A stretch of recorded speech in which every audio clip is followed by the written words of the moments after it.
Welcome. In front of me is a BLACKVIEW A70, and today I will show you how you can record your screen on this phone.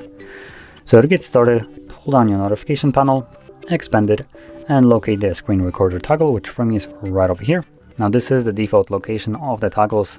I haven't changed the orientation of them, so hopefully you can find your toggle in the same exact location. Anyway, once you locate it, you can simply tap on it.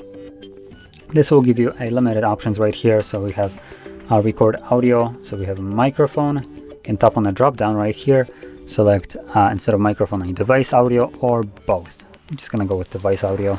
Once you choose one, as you can see, it automatically turns it on as well. And you can also select to record screen touches.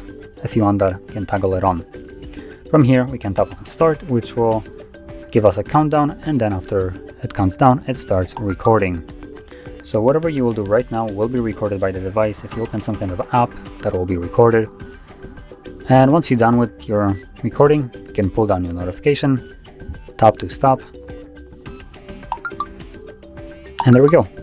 It has now finished the recording and saved it into our Photos application.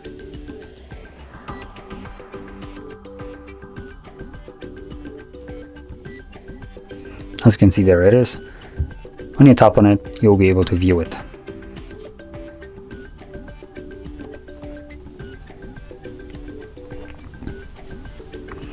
So there we go. That is how you can record your screen on this phone. And if you found this very helpful, don't forget to hit like, subscribe, and thanks for watching.